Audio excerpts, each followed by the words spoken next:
This question is all about exponentials and logs. We're going to be solving equations, but they're in a context which is about some drugs.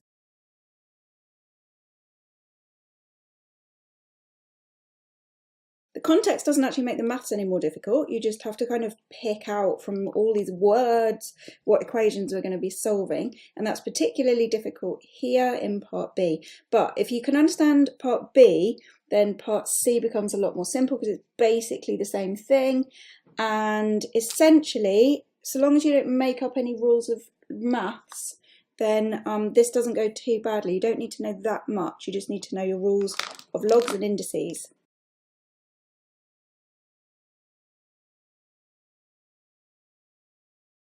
Okay, let's see how many of these questions have got instructions from the examiner that we need to follow. Use the model, blah, blah, blah, 3 decimal places in milligrams. We'd better check that unit. Are they being sneaky? Oh, no, it's okay. X is the amount of antibiotic in milligrams, so it's already going to come out in milligrams, so that's okay. Show that the total amount of antibiotic is given by that to 3 decimal place. Show that is the big instruction here. Show that. Lots of method. No more doses are given, and then show that, lots of method. And we've got to get something to end up like this, where A and B are integers. So let's make sure that we check that they are actually integers. So how are we going to approach this question? Well, it says, use the model to find the amount of antibiotic 4 hours after the dose is given. So when the dose is initially given, T is 0. So if we sub T is 0 into here, that's going to give us the value of D.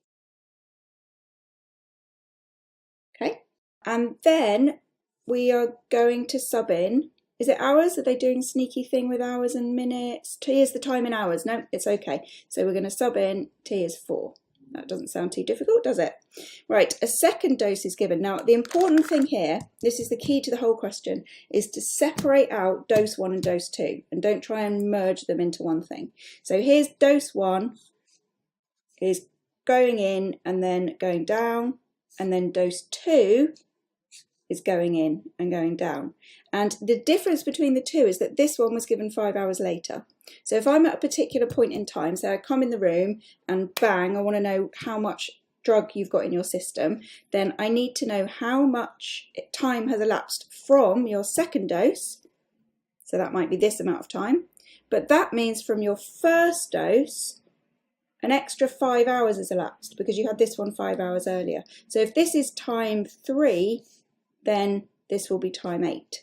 So there is no T because the T is referencing how long since the dose. So it's different for dose 1 and dose 2. And if you keep them completely separate, then the maths gets a lot easier here. So what we'd be doing is saying 2 hours after the second dose. So we'd put T is 2 into the second model to get how much of that drug is left.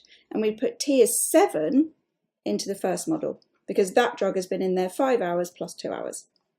Okay, using the same idea, you can construct an equation here. So T is the hours after the second dose. So we'll be subbing in T as capital T into the second model. And that means that in the first model, we'll have T plus 5, because that's been in 5 hours longer. So same idea in B and C. In this one, you're evaluating, and in this one, you're solving an equation, which means please don't make up rules of logs and indices. And right, I think that is enough. I think we can give it a go.